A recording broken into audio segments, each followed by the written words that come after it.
तो अब हम लोग को फिजिक्स का करना है, लॉज ऑफ मोशन चैप्टर, ठीक है। तो इसको स्टार्ट करते हैं और इसमें मैं तुमको बताते चलूँगा तुमको क्या याद करने का ज़रूरत है, और जो याद करने का ज़रूरत हो मैं तुमको समझा भी दूंगा ताकि आसानी से याद हो जाए। फिर भी अगर डाउट रहता है तो बताना, ठीक है। तो लॉज ऑफ मोशन में पहले फोर्सेस के बारे में बात करते हैं। फोर्स पता ही क्या होता है। तो इफेक्ट ऑफ फोर्स पहले, contact and non contact forces के बारे में, ठीक है। तो effect of force, we are familiar that a force when applied on a body can produce two main effects. जब भी हम लोग किसी भी बॉडी पे फोर्स लगाते हैं ना, तो उस बॉडी पे दो इफेक्ट प्रोड्यूस कर सकता है। मतलब हम लोग किसी टेबल को मान लो पुश कर रहे हैं, तो वो टेबल पे दो तरह का इफेक्ट प्रोड्यूस कर सकता है। वो दो इफेक्ट हम लोग पढ़ लेते हैं, फिर एग्जांपल पे आएंगे, जैसे टेबल घसकाना है सब, ठीक है। तो पहला, it can change the state of rest और of motion of the body, that is it can produce motion in the body.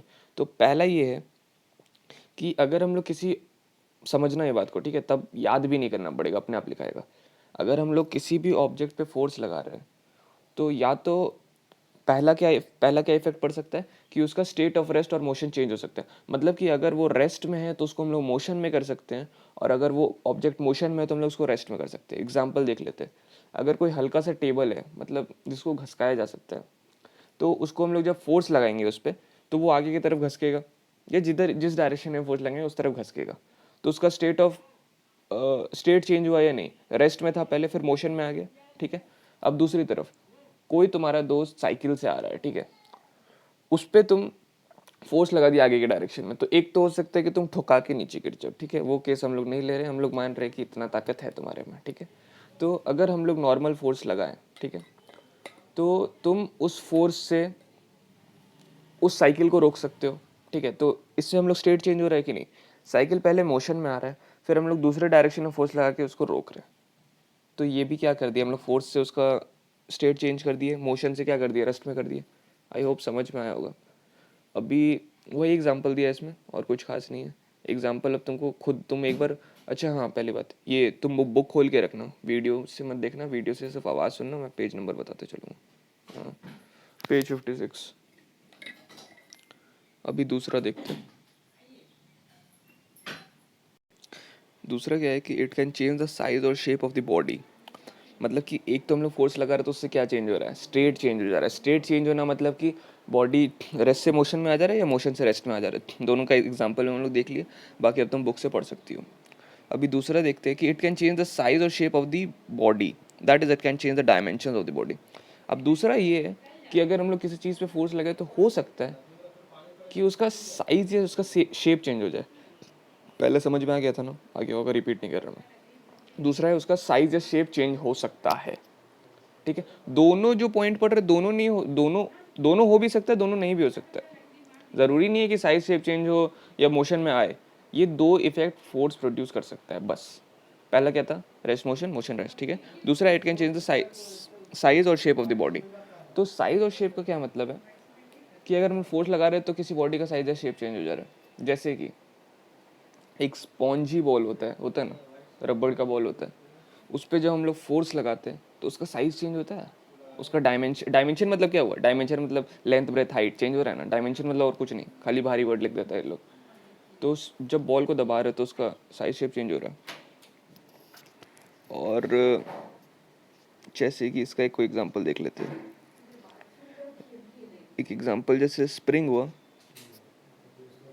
तो स्प्रिंग को जब दबाओगे, जैसे स्प्रिंग रहता है तो स्प्रिंग को कंप्रेस कर सकते हैं और बढ़ा सकते हैं उसको, ठीक है। तो उसमें भी उसका शेप साइज चेंज होगा। वो रेस्ट और मोशन का बात नहीं हो रहा है, लेकिन शेप और साइज भी चेंज हो रहा है। शेप और साइज किसका चेंज होता है, जो बॉडी खुद में रिजिड नहीं है। अब जैसे कि तुम एक टेबल को घसका रहे हो, अच्छा खासा बिल्ट है, हेवली बिल्ट है, मतलब कि ऐसे टूटने वाला नहीं है, तो उसमें स्टेट ऑफ रेस्ट और स्टेट ही चेंज होगा, रेस्ट या मोशन में, उसका शेप या साइज नहीं बदलेगा। लेकिन स्पॉन्जी बॉल हो गया, स्प्रिंग हो गया, सबको बदल सकता है, ठीक है। ठीक है, तो अभी ये दो पॉइंट क्लियर हुआ। अभी आगे देखते हैं। देखो तो ये दो चीज़ क्लियर हुआ, ठीक है। अभी वीडियो में थोड़ा पार्ट बाई पार्ट कर दे रहा हूँ, ठीक है, ताकि एक एक चीज़ समझते जाओ, आगे बढ़ते जाओ, समझते जाओ, आगे बढ़ते जाओ, ठीक है। अभी उसका एग्जाम्पल दिया था, एग्जाम्पल अब तुमको खुद पढ़ लेना है, ठीक है। और वो तुमको समझ में आ जाएगा ईजिली, नहीं भी आएगा तो पूछना, ऐसे आ जाना चाहिए। एक दूसरा देखते क्या लिखा है, force when applied on a rigid object does not change the interspace. हाँ ये पढ़ लो नोट, ये पूछ सकता है, ठीक है। हाँ तो ये मैं तो को याद बताना भूल गया ना, क्या करना है याद। ये जैसे इफेक्ट ऑफ फोर्स पढ़े हम लोग, तो उससे पहला पॉइंट याद रखना है। इसमें याद क्या रखना पता है हम लोग को, दो ही चीज़ में बताया क्या, एक तो वो स्टेट ऑफ रेस्ट से स्टेट ऑफ मोशन में आ सकता है, या मोशन से रेस्ट में आ सकता है। ये चीज़ तुम एक बार अपने लैंग्वेज में लिख लेना कॉपी में, या समझ लेना अपने मन में कि हाँ एग्जाम में आएगा तो भाई हम लिख सकते हैं। और दूसरा क्या, उसका शेप और साइज चेंज हो जाएगा, बस और कुछ नहीं। और एक दो एग्जाम्पल देख लेना, ताकि एग्जाम्पल लिख दो। और अगर कोई एग्जाम में पूछे ना कि इफेक्ट ऑफ फोर्स बताओ, तो तुम उसमें लिखना इफेक्ट 1 ये है, इफेक्ट 2 ये है, और दोनों का एक एक एग्जाम्पल एटलीस्ट दे देना। अगर एग्जाम्पल देने नहीं भी बोला हो, और एग्जाम्पल देने 2 बोल दिया हो तो 2 तो देना ही है, नहीं भी देने बोला हो तब भी दे देना, ठीक है, अच्छा रहता है। और नोट अब पढ़ लेते हैं, ज़रूरी। ए force when applied on a rigid object does not, note ये वाले पेज का, ये 57 पेज का, ठीक है, बुक खोल के रखना अपने सामने। A force when applied on a rigid object does not change the interspacing between its constituent particles and therefore it does not change the dimension of the objects. देखो हम लोग पहले पढ़े थे ना, क्लास 8 में पढ़े थे हम लोग कि जो ऑब्जेक्ट रहता है ना, उसके अंदर मॉलिक्यूल आइटम ये सब रहता है, उतना अंदर नहीं जाने का जरूरत है, टेंशन मत लो, उतना कुछ नहीं है। बस जो अंदर उसके बहुत सारे पार्टिकल से बना रहता है, मान लो एक टेबल है वो बहुत सारे पार्टिकल से बना है, ठीक है। तो मैं क्या बताया था, मैं एग्जाम्पल ही के पिछले वाले एग्जाम्पल ही के टाइम बता रहा था, अगर कोई रिजिड ऑब्जेक्ट है, मतलब कोई टफ हार्ड ऑब्जेक्ट है, तो उसको अगर हम लोग कोई फोर्स देंगे तो वो रेस्ट या मोशन में, या मोशन या रेस्ट में हो सकता है, लेकिन उसका शेप साइज नहीं चेंज होगा।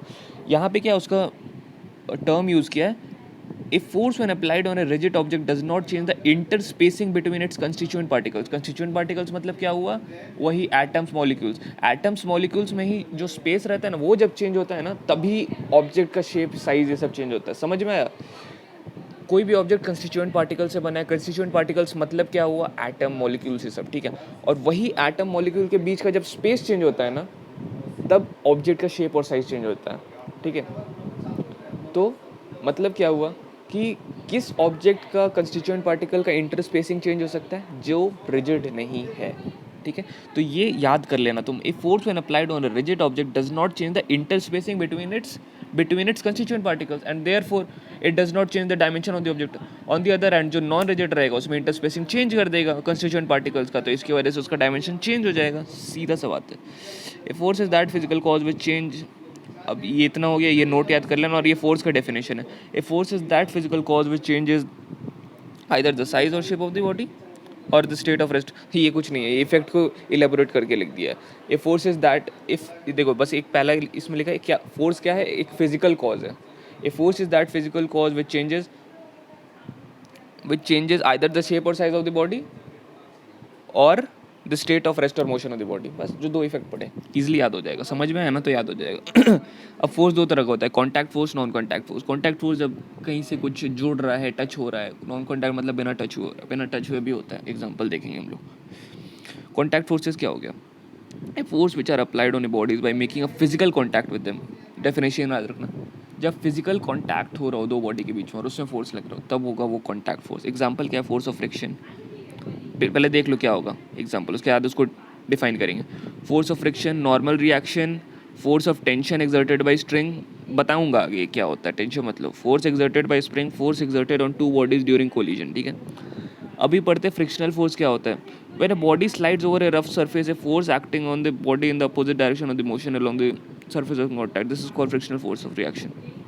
देखो जब भी कोई रफ सरफेस पे, मान लो कि कैसे एग्जांपल दे, कि जैसे ज़मीन है, ठीक है, मान लो टाइल्स है, ठीक है।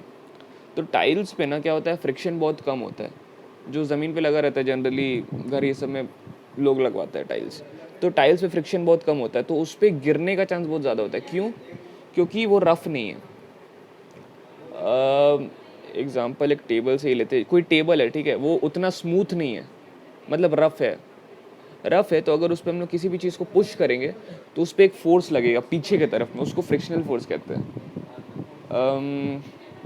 देखो एक टेबल रखना, एक रफ़ टेबल हुआ, एक स्मूथ टेबल हुआ।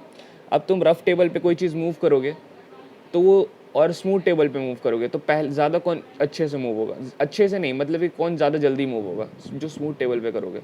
ये हम लोग का नॉर्मल एक्सपीरियंस है। इसी को साइंस की भाषा में क्या कह दिया जाता है कि रफ ऑब्जेक्ट पे क्या होता है, फ्रिक्शन ज़्यादा होता है, और फ्रिक्शन किस डायरेक्शन में लगता है, पीछे के डायरेक्शन में। मतलब तुम अगर किसी टेबल पे आगे के डायरेक्शन में फोर्स लगा रहे हो तो पीछे के डायरेक्शन में फ्रिक्शनल फोर्स लग रहा है, जिस वजह से उसको टाइम लग रहा है आगे जाने में।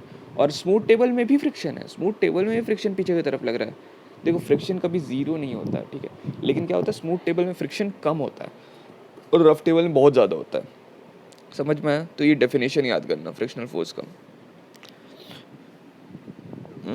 Normal reaction force, normal reaction force क्या होता है? When a body is placed on the surface the body exerts a force downwards equal to its weights but the body does not move because the ये देखो normal reaction में तुमको समझा देता हूँ, तुमको इसको अपने भाषा में भी लिखना, एग्जाम में लिख देना, कोई दिक्कत नहीं होगा, बस सही लिखना। तुम अपना हाथ पाम आगे करना और उस पर फ़ोन रखना, ठीक है, फ़ोन रखिए तुम अपने हाथ पे, अब पाम पे मतलब कि, ठीक है, अब वो पाम पे फ़ोन रखा है, फ़ोन नीचे फोर्स लगा रहा है ना, अपने वेट के बराबर फोर्स वो नीचे लगा रहा होगा। फ़ोन का वेट है ना भाई, तो वेट नीचे लग रहा होगा ना, नीचे के डायरेक्शन में। देखो कोई भी ऑब्जेक्ट है ना वो अपने नीचे के डायरेक्शन में फोर्स लगाता है, और उस फोर्स कोई भी ऑब्जेक्ट है ना वो नीचे के डायरेक्शन में एक फोर्स लगाता है। चीज़ समझ लो, अलग है थोड़ा लेकिन समझ लो। कोई भी ऑब्जेक्ट है वो नीचे के डायरेक्शन में फोर्स लगाता है, और वो फोर्स किस चीज़ के बराबर होता है, m g, F is equal to m जी।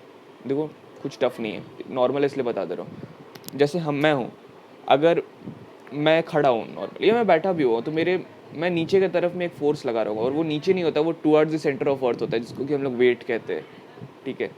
कोई भी हम लोग नहीं, तो हम लोग नीचे कैसे हैं भाई, मतलब हम लोग उड़ क्यों नहीं रहे, क्योंकि हम लोग में नीचे के डायरेक्शन में एक फोर्स लग रहा है, और वो फोर्स किसके बराबर है, एम जी। एम क्या है, मास, जी क्या है, ग्रेविटेशनल एक्सेलरेशन, और इससे डरने का जरूरत नहीं है तुमको, मैं नहीं पढ़ा रहा हूँ, बस जी का वैल्यू होता है 9.8, इतना दिमाग में रख लो। जी क्या होता है 9.8, शायद पढ़ना ही होगा आगे तुमको, खैर अभी बता दे रहा हूँ। तो उसी तरह जैसे फ़ोन तुम्हारे पाम पे रखा है, तो फ़ोन तुम्हारे पाम पे कितना फोर्स लगा रहा होगा, अपने वेट के बराबर। वेट क्या होता है, एम जी, मतलब फोर्स, फ़ोन का मास जितना है इंटू जी, जी कितना होता है 9.8। और लेकिन फ़ोन गिर क्यों नहीं रहा है, फ़ोन तो नीचे की तरफ फोर्स लगा रहा है, लेकिन फ़ोन गिर क्यों नहीं रहा है, क्योंकि पाम भी उस पर एक फोर्स लगा रहा है, जो कि तुमको दिख नहीं रहा होगा, लेकिन पाम लगा रहा है, और फ़ोन का भी नहीं दिख रहा होगा। पाम क्या फोर्स लगा रहा है, वही होता है नॉर्मल रिएक्शन। फॉर एग्जाम्पल, कोई टेबल नीचे ज़मीन पे रखा है, टेबल नीचे के डायरेक्शन में फोर्स लगा रहा होगा, कितना, एम जी लगा रहा होगा, तो ज़मीन भी उसकी तरफ ऊपर एक फोर्स लगा रहा होगा, नॉर्मल रिएक्शन। वही क्या होता है, वही होता है नॉर्मल रिएक्शन फोर्स। समझ में आया? कोई भी चीज़, जैसे टीवी रखा है किसी टेबल पे, तो टीवी टेबल पे क्या लगा रहा होगा, अपना वेट लगा रहा होगा, और टेबल टीवी पे क्या लगा रहा होगा, नॉर्मल रिएक्शन। और ये नॉर्मल रिएक्शन और टीवी का वेट दोनों इक्वल होगा, तभी ना टीवी नीचे नहीं गिर रहा है, नहीं तो गिर जाता ना। समझ में आ गया? आ जाना चाहिए, या शायद नहीं आया हूँ, देख लेना, पूछ डाउट हो तो पूछना। Tension force as applied through strings. Tension, देखो मैं समझा थोड़ा ज़्यादा दे रहा हूँ, नहीं तो टाइम नहीं लगेगा तुमको याद करने में, ठीक है। मैं समझा ज़्यादा दे रहा हूँ ताकि तुमको कम टाइम लगे, ठीक है, तो समझ लो अच्छे से। Tension, when a body is suspended by a string attached to a rigid support, the body due to its weight pulls the string vertically downward, and the string is pulls the body upward by a force which balances the string. The force developed in the string is called tension. देखो कोई भी string होता है ना, string क्या, धागा, और कुछ नहीं, धागा। तो हाँ धागा, तो कोई भी कहीं पे भी कोई स्ट्रिंग टांगा हुआ हो घर में तो देखना, और उसमें अगर कोई तुम बॉल टांग दो, ठीक है, तो एक तो चांसेस है कि बॉल गिर जाएगा, स्ट्रिंग टूट जाएगा। वो चांस तब होगा जब स्ट्रिंग तुम्हारा बैलेंस नहीं कर पाएगा। और पूरा बता रहा हूँ मैं, स्ट्रिंग में तुम टांग दी एक बॉल, ठीक है, अब बॉल क्या कर रहा है, स्ट्रिंग में टांगा हुआ है बॉल, और स्ट्रिंग कहीं अटैच है, मतलब किसी पेन डाल के उसको उससे जोड़ दिया। समझ में आ रहा है ना, फिगर समझ में आ रहा है, दिमाग में रहना चाहिए। बॉल अब क्या कर रहा होगा, नीचे के डायरेक्शन में फोर्स लगा रहा होगा, और वो फोर्स किसके बराबर होगा, m g, mass into gravitational acceleration. Gravitational acceleration का वैल्यू 9.8, इसको आगे अप्रॉक्सीमेटली 10 ले लिया जाता है, लेकिन 9.8 पे याद रखो, ठीक है। तो बॉल नीचे फोर्स लगा रहा होगा, लेकिन स्ट्रिंग नहीं टूट रहा है, इसका मतलब क्या है, स्ट्रिंग भी एक फोर्स लगा रहा होगा ऊपर के डायरेक्शन में, तभी ना दोनों फोर्स बैलेंस हो रहा होगा। ये चीज़ समझ में आ रहा है, तभी दोनों फोर्स बैलेंस हो रहा होगा। जैसे नॉर्मल रिएक्शन, तो पाम पे बॉल रखा है, बॉल नीचे नहीं गिर रहा है, पाम भी नीचे नहीं जा रहा, मतलब कि दोनों इक्वल फोर्स लगा रहा है। बॉल क्या लगा रहा था, एम जी, पाम क्या लगा रहा था, नॉर्मल रिएक्शन। अब स्ट्रिंग के केस में क्या हो जाता है, स्ट्रिंग से बॉल टांगे है, बॉल नीचे की तरफ फोर्स लगा रहा है एमजी, लेकिन स्ट्रिंग नीचे नहीं जा रहा, बॉल भी नीचे नहीं जा रहा, मतलब कि स्ट्रिंग भी एक फोर्स लगा रहा होगा ऊपर के डायरेक्शन में, तभी नीचे नहीं जा रहा है। और वही स्ट्रिंग जो फोर्स लगाता है टेंशन, कभी भी स्ट्रिंग कहीं भी कनेक्टेड हो ना, देखो यहाँ पे जो ऑब्जेक्ट है 57 पेज नंबर है, फिगर 3.3, तो उसमें ऑब्जेक्ट है, ऑब्जेक्ट देखो नीचे के डायरेक्शन में लिखा दिया डब्ल्यू, डब्ल्यू क्या है, वेट, वही है m g, weight is equal to m g, और ऊपर के डायरेक्शन में क्या लग रहा है, टेंशन। बात खत्म, समझ में आया। अभी ये है पेज 58, तो force exerted by the spring,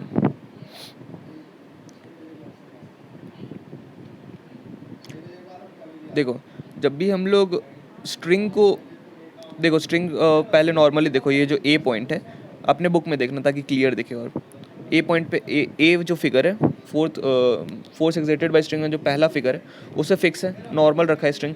उसके बाद हम लोग बी में क्या किए, पुल कर दिया थोड़ा सा अपने तरफ, मतलब बाहर की तरफ, तो स्ट्रिंग क्या करेगा, अपने दूसरे डायरेक्शन में एक फोर्स लगाएगा, उसको क्या कहते हैं, रिस्टोरिंग फोर्स, ठीक है। मतलब स्ट्रिंग अपने नॉर्मल पोजीशन में आना चाहिए। देखो फिगर ए में दिख रहा है स्ट्रिंग नॉर्मल पोजीशन में, लेकिन फिगर बी में क्या हम लोग उसको दूसरी तरफ खींच दिए तो वो वापस अपने नॉर्मल पोजीशन में जाना चाहेगा, तो अंदर की तरफ फोर्स लगाएगा। तीसरे फिगर में क्या किए हम लोग, स्ट्रिंग को और अंदर ढकेल दिया, तो वो बाहर की तरफ में फोर्स लगाना चाहेगा। क्यों? क्योंकि उसको अपने नॉर्मल पोजीशन पे आना है। समझ में आया ये चीज़? देखो ये सब चीज़ समझ में आ जाएगा ना, तो हो सकता है कि तुम देखो याद किया हुआ चीज़ ना भूला जा सकता है, लेकिन जो चीज़ माइंड में हो, जो चीज़ दिमाग में हो ना, वो नहीं भूला जा सकता जब तक तुम उसको जानबूझ के ना भूल जाओ। और जानबूझ के क्यों भूलना है किसी को, ठीक है। तो ये चीज़ समझ में आया, समझ लो। अगर एग्ज़ाम में बाई चांस डेफिनेशन भूल भी गई ना, तो कुछ ना कुछ रहेगा दिमाग में जिससे कि लिखा जाएगा, ठीक है, और उससे दिक्कत नहीं होगा। क्योंकि साइंस ये सब में टीचर जनरली, अब कुछ स्कूल में होता है प्रॉब्लम, नहीं तो साइंस ये सब में टीचर जनरली देखता है कि बच्चा अपने तरफ से क्या लिख रहा है, जनरली बुक के डेफिनेशन को वैल्यू नहीं देता आगे। खैर जो भी हो, तो अपना काम करो, जितना याद रहता है रखो, और बाकी समझने वाला तो पूरा समझ में आना चाहिए, नहीं आ रहा तो फिर समझाऊंगा, ठीक है। अच्छा एक दूसरा देखो, ये जो नीचे में फिगर बना है फिगर 3.5 में, नॉर्मल फॉर्म ऑफ स्ट्रिंग, देखो दो ऑब्जेक्ट है, दोनों में स्ट्रिंग कनेक्टेड है, एक एक एंड। अब दोनों को कंप्रेस कर दिया, मतलब क्या, ए ऑब्जेक्ट को राइट के डायरेक्शन में पुश कर दिया, बी ऑब्जेक्ट को लेफ्ट के डायरेक्शन में, तो दोनों को दबा रहे, मतलब स्ट्रिंग भी दब रहा है, तो दोनों के साइड एक रिस्टोरिंग फोर्स लगेगा, एक लेफ्ट में एक राइट में। समझ में आया? और घीस दिया तो अंदर की तरफ लगेगा, वही चीज़ तो था, टाइम वेस्ट कर दिया। फोर्स एक्सर्टेड ड्यूरिंग कोलिजन, ठीक है। अच्छा ऐसे वैल्यू तुमको पढ़ना ही नहीं है, बस समझ लेना और कुछ नहीं। When two objects collide they push each other, कुछ नहीं, जब भी दो ऑब्जेक्ट कोलाइड करेगा तो वो पुश करेगा एक दूसरे को, ठीक है। मतलब कि जैसे कि अगर कोई भी दो ऑब्जेक्ट है, मतलब कि मान लो कि एक बहुत मोटा आदमी है, ठीक है, और एक बहुत पतला आदमी है, ठीक है, तो दोनों दौड़ते दौड़ते एक दूसरे के साइड आ रहे हैं, ठीक है, दोनों टकराया, कौन गिरेगा? पतला वाला गिरेगा शायद, क्या है ना, तो पतला वाला गिर जाएगा। तो क्या हुआ, जब भी कोलिजन हो गया दोनों के बीच में, कोलिजन मतलब क्या होता है, कोलिजन मतलब बूम, वही समझ लो, मतलब कि टकराना, समझ में आया? बूम मत लिख देना, टकराना ये सब, ठीक है, समझ में आया? कोलाइड होना, when two bodies collide they push each other, मतलब कि जब जो एक मोटा आदमी है और एक पतला आदमी है, दोनों एक दूसरे को धक्का दिया, तो क्या हुआ, मोटा आदमी फोर्स लगा, पतला आदमी भी फोर्स लगाया, दोनों एक दूसरे को पुश किया, लेकिन मोटा आदमी पे नहीं फ़र्क पड़ा। पुश तो पतला आदमी भी किया था भाई, किया तो था, लेकिन मोटा आदमी को फोर्स ज़्यादा था, तो इसलिए पतला आदमी गिर जाएगा। As a result equal and opposite force acts on each body. तो देखो अब एक नॉर्मल एग्जांपल लेते हैं, जैसे कि अब फिगर ए पे आते हैं, फिगर 3.6 में ए वाले फिगर है, two bodies moving towards each other, motion of A है, मोशन ऑफ बी है, ठीक है। ए राइट आ रहा है, बी लेफ्ट आ रहा है, वही है, मोटा पतला वही है। Force on A due to B, तो जो ऑब्जेक्ट ए है उस पर क्या फोर्स लगेगा, F A B, F A B, अरे ये सिर्फ टर्म लिख दिया है, कुछ बड़ा बात नहीं है। एफ ए ऑब्जेक्ट पे कौन सा फोर्स लगेगा, F A B, F A B मतलब force on A due to B. अरे ए ऑब्जेक्ट आ रहा है, बी उसको धक्का देकर टकराने के बाद, तो उस पर क्या फोर्स लगेगा, force on A due to B, यही लिख दिया उसको इंग्लिश में, और कुछ खास बात नहीं है। बी ऑब्जेक्ट आ रहा है, उस पर क्या फोर्स लगेगा, ए फोर्स लगाएगा, तो मतलब क्या हो जाएगा, force on B due to A, बस। अब नॉन कॉन्टैक्ट फोर्स का आगे बात करते हैं, ठीक है।